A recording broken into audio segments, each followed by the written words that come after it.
What's up, everybody? My name's Michael Yerrick, and I'm the VP of Shows for Beachmont Players, and I'm here with Kiya Fix, the Vice President of Marketing. Did I get it correct? You did. Good job. And this is the first episode of In the Wings, a new Beachmont Players podcast where we tell you all the things that we want to tell you. But this was actually Kia's idea, so I'm going to let Kiya talk about it. Kiya, tell us about your baby. Yeah, so Cincinnati is kind of blessed with having such a huge community theater scene. Mike, maybe you can attest to this, but Cincinnati itself is kind of comprised of a bunch of different little towns that make up Cincinnati. And I want to say, like, the vast majority of them, if not all of them, have at least like one dedicated community theater in them, or they're probably within like an 8-minute drive of one. Would you say that's probably fair? Yeah, I mean, I would say there's a theater company on every corner, which is great for us. Yeah. Great for everyone. Yeah, I think it's, I don't know, for me, just kind of growing up in Cincinnati, it's been really cool to kind of be in a city where the arts and theater are clearly very much celebrated and attended. And I don't know, I think that's really cool. It was really something that I wanted to do for Beachmont to kind of make them more unique and kind of get their name out there. And I just thought this would be a really fun and interesting way to do that. Yeah, absolutely. And it's fun for us. Yeah. And hopefully anybody who's listening, to this. It better be. It better be fun. Freaking it better be fun for you. You better be having fun right now. Have a good time. Okay. So will you, just because this is the first episode, will you tell us a little bit about what your vision is for these? Like, what do you plan on these being about? Absolutely. So, it depends on kind of what we're doing as an organization currently. So if we're rehearsing and preparing for an upcoming show, we'll hopefully be talking with some cast and crew members of that show to kind of help tell the story of what's going to happen with that show. Otherwise, we'll be interviewing some theater professionals within the community or just in general. And then also doing potentially some educational segments as well, where we talk and nerd about different specifically. Yeah. Nice. Very cool. Nerding out is fun. Yeah, and one of the things that we kind of wanted to throw into these episodes is a little bit about Beachmont's history, like historical moments, right? So we have all this history about Beachmont, and there's some avenues to share that, but why not? Let's actually talk about it. So, Kiya beautifully compiled that, like, kind of landmarks from the past, if you will. So on this day, or at this time, 20 years ago, the show Beachmont would have been working on is called The Confidence Man, with booking lyrics by Ray Errol Fox and music by Jim Steinman. That show for our community was directed by James and Sarah Updike and produced by Nika Flick. Other shows in that year, which would have been 2004, if you can believe that that's 20 years ago. That's terrifying. I know. Don't Dress for Dinner, But Why Bump Off Barnaby, and My Friend the Fox. My Friend the Fox. That sounds adorable. It does sound adorable. And then 10 years ago, this is the coincidental fun one. James and Sarah Updike were directing a production of Crazy Horses. That show's by Mark Norman. Donna Serber and Kathy Resner produced. Both are actually still active members of Beachmont Players, and they're amazing human beings. I love them so much. So that was 2014, and the other 10 years ago. I know. Okay. I was in college, Yikes. like close to graduating, and that's so scary. I feel so old. But other shows we did that year were this one's really cool. The Jester Prince, which is an original musical written by a local playwright, Fred Tacken. And then we also did Into the Woods and Lend Me a Tenor. Dude, that was like a musical heavy year. I know. That's musicals. Wild. That's so fun. Yeah. All right. Any other history you want to throw at us? Let's see. So Beachmont itself started in way back in 1959. Their first production was a show called The Solid Gold Cadillac, and that was directed by Roger Grooms. He's been a staple in the Cincinnati Community Theater for, you know, Yeah. a lot of years. And we originally started performing at like this local elementary school, and then we graduated, literally almost basically, and moved to a theater at a local community college, and then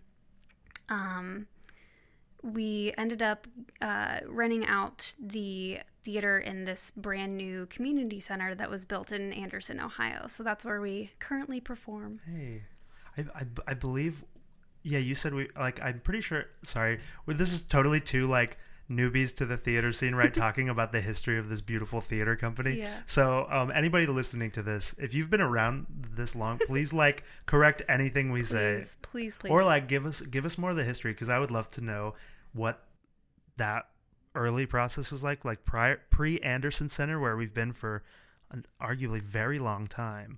Like, what was that like? I mean, we have like the experience of like these sort of nomadic theater companies where you're going from space to space, and I feel like we are like very blessed to be in a space like the Andersons. I mean, it's a very cool space. The nomadic roots are obviously very cool to have in our history too. Yeah, I love that. Yeah, I think we moved to the Anderson Center in 2008. And the first show we did there was A Funny Thing Happened on the Way to the Forum. Oh, okay. Is that... are you familiar with that show? I've been in that show before. Okay, is that the show with the man who just walks around the entire city 3 times? Am I wrong on that? I don't. Is this a Sondheim show, right? Yeah. Okay. Yeah. Okay. I'm pretty sure the one it is. that's like in the ancient... Yes. Okay. So I'm pretty sure in that show, yes. there's a character, and like his main bit is just like, he's supposed to, I don't remember, it's 3 laps around the city, 3 laps around whatever, but he just like takes 3 laps, and then throughout different points of the show, he's just like, 1, Yep. 2, yeah? Okay, that was the funniest thing I've ever seen in my life. When I saw the funniest thing you saw on the way to the forum. oh no. I'm so funny. It's fine. All right. Moving on.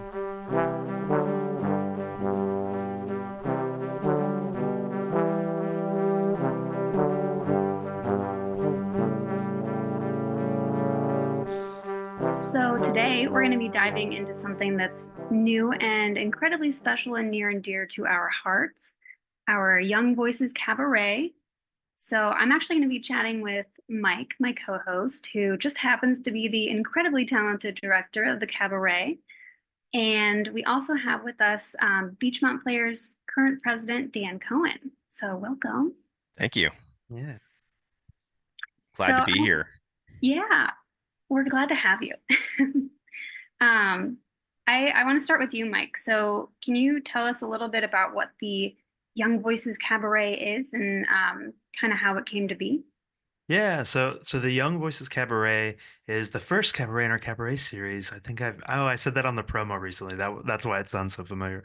And it's basically our chance to showcase some of the I want to say up and coming in quotes, talent in the area. So I think our cast age will be 13 to 24. We have a 12-year-old turning 13 during the show. So yeah, and it's their chance to perform for people, kind of like test out these musical theater songs that maybe we don't always get a chance to land in a show, but we get to perform it for you guys because we're working on it, right? It came to be because I had just got done directing a kids show. So I knew I had all these connections to these like young people, and I love working with them so much. I really do. And Beachmont has these kind of periods between shows where it's like, hey, if we could be doing something, why shouldn't we? Especially as it regards to like making opportunity for young people. So those two things kind of jammed together. I happen to work at a church, which gave us a free venue, and here we go. That's amazing. I love that. So the plan is to continue these in the future, like this is just the first one of many, hopefully. Yeah, this is our like test run. I'm sure we will learn a lot of things as we go.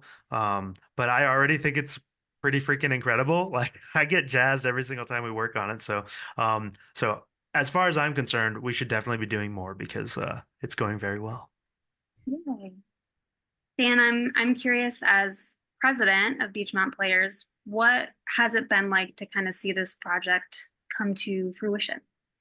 Yeah, I it's just really exciting to branch out from I think a traditional a lot of community theaters are really stuck in this sort of routine of we're going to do 4 shows, it's going to be at the same place, and we're not going to really diverge from that process and that tactic. And um, I think that I'm really excited that we have people like you and Mike and a lot of the rest of our board are all really open to experimenting and trying new things and kind of going off the beaten path, which to me is really exciting. And um, one of the things that Beachmont Players has going for it is that because we are sort of in a transitionary period, we have this opportunity to not be beholden to expectations.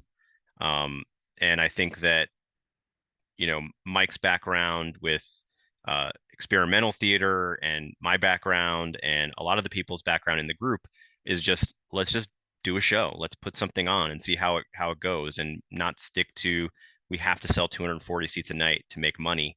And I think that the cabaret is a great opportunity. You asked if this is the first of many, and I hope yes. And not just young people. I think that it's great and a great opportunity to bring young people into the group and get them uh, exposed to the audience as in general, but also I see it as opportunities for um, performers of all ages to try things. Maybe do a theme cabaret that isn't young people. Maybe do um, you know uh, some type of like a specific genre of musical, Golden Age or whatever it Songs might of be, Sondheim. Yeah. Songs of Sondheim or whatever it might be. And I think that it's a great opportunity for us to get more exposure in the community, partner with a really great organization in Epiphany Church, and I think it hopefully it is the first of many.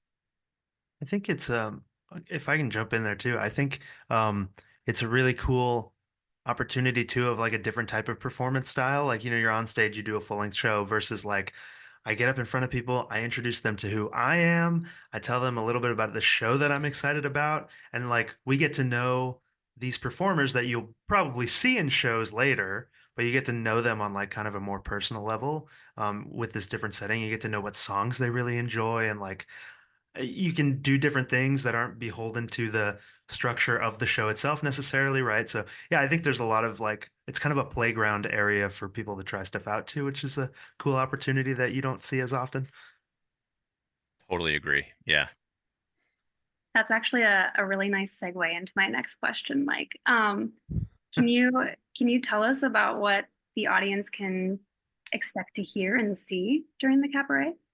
Yeah, so uh when I approached all these like young folk about hey, what songs do you want to sing? I gave them a very loose like, modern musicals, but what does modern musicals mean? Because when I think modern musical, I still think Rent, and that's like actually pretty old now, right? So like we have a very like loose definition, and Broadway does revivals. So does a revival song count as modern? Probably, maybe, I don't know, but we want to sing it. So we put that modern spin on it just to kind of guide song choices. Really, it's just people singing songs they're passionate about and stories they really want to tell. We've got stuff from Beetlejuice. I say revivals because I want to set up like that we're doing like Godspell revival. We've got Mean Girls, which is very new. Beetlejuice was a really popular one. There were like I think every girl in the cabaret wanted to sing a song from Beetlejuice.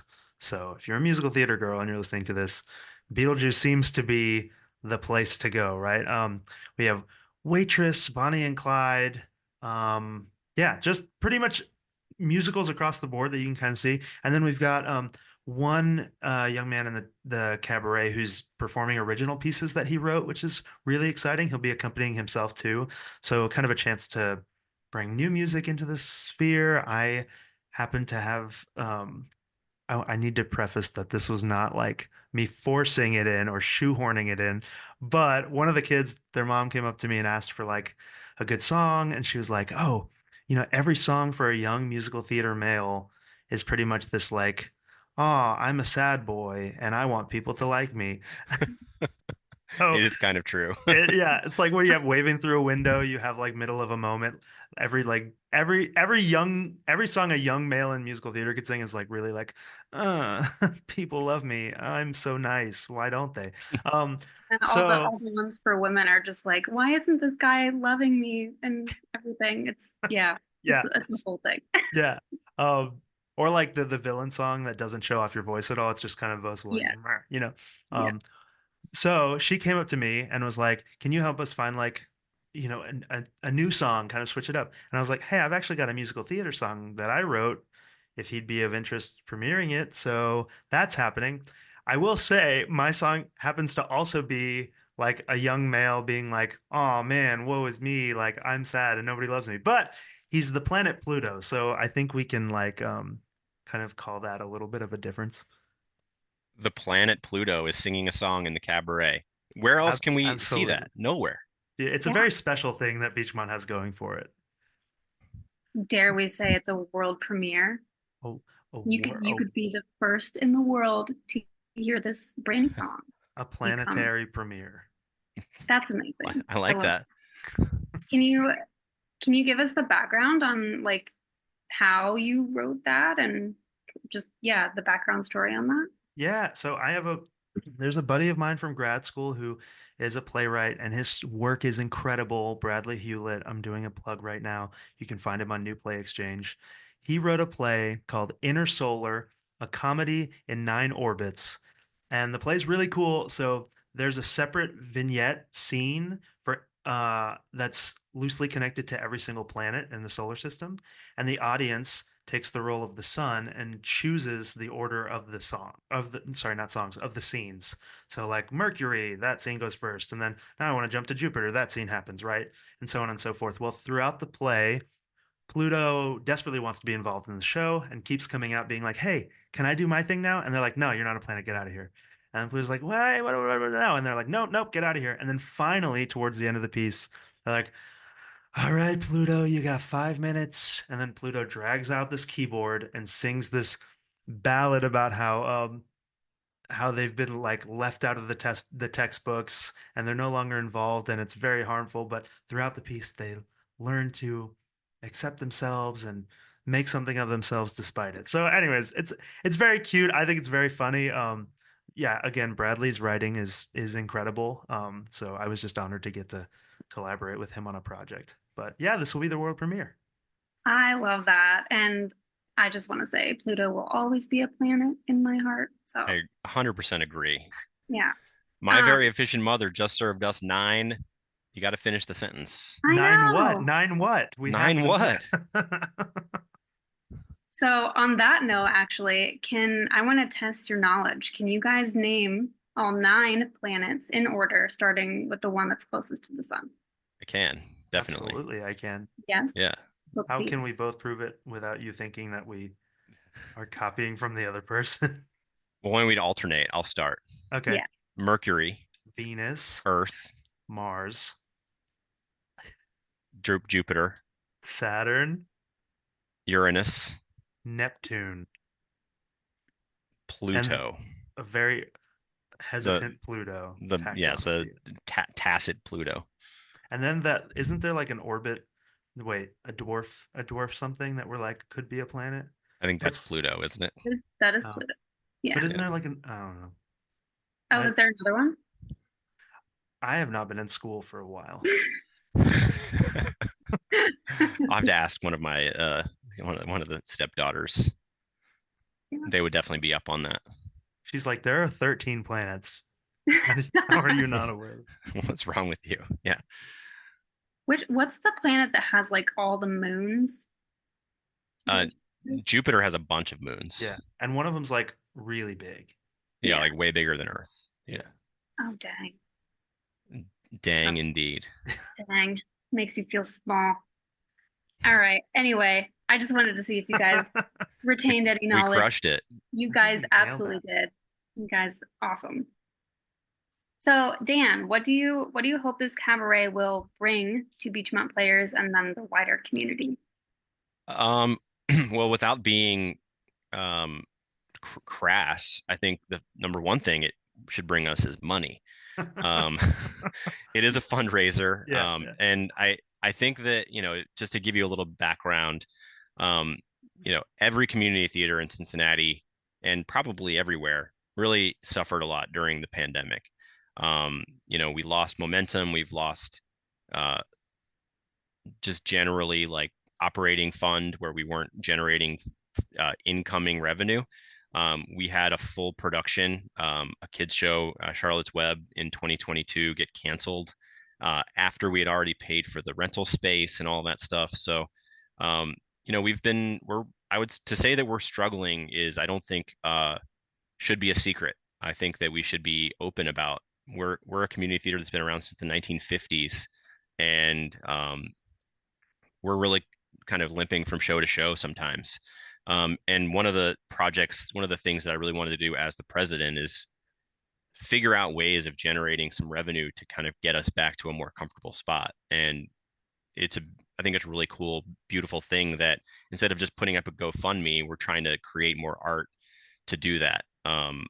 And the cabaret is one of those ways. We're looking at doing holiday shows, but more than anything, we don't live without operating capital, but we also don't live without replenishing the talent. And I think that, getting young people to know us, getting people who are maybe not necessarily connected to us, but connected to those young people, seeing our shows, seeing things that we're involved in, and hopefully like us. I think that that's a great way for us to kind of organically build while also generating that much needed operating capital. Yeah, that's amazing. I'm really excited for this show. I think it's going to be fantastic. So for those listening, when and where is the show and how can people get tickets? So I'd imagine and hope that there's the capability to link tickets in the description of this episode. But if not, you can also just go to the Beachmont Players website, which was recently beautifully redone. If you go to shows and auditions, Young Voices Cabaret is right there at the top. And boom, pick your night, pick your show, pick your ticket. The shows are September 20th, which is a Friday, and September 21st, following Saturday. And shows are at 7, doors open at 6:30. Come have some fun at Epiphany United Methodist Church. Sorry, I should have given that clue in there. Yeah, and big thanks to Epiphany United Methodist Church. They've been an incredible partner so far. I hope that we continue that partnership for future cabarets.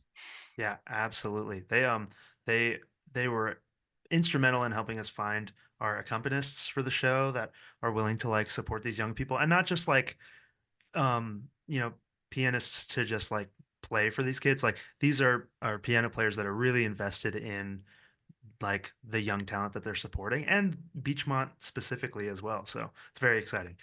It really does sound like an amazing show, and everyone should please come out and see it and support these young artists and just be part of something that's new and really special to us. But yeah, I want to thank both of you, Mike and Dan, for sharing. And yeah, I can't wait to see it come to life. So, Thanks for having me. It's been an honor to be a part of it. Yeah, thank you. woot. This has been the first episode of In the Wings, a podcast production telling you about all things Beachmont Players. If you'd like to get involved with us or see what else we've got going on, please don't hesitate to reach out. You can do so via our website, beachmontplayers.org. Link in the description. Until next time.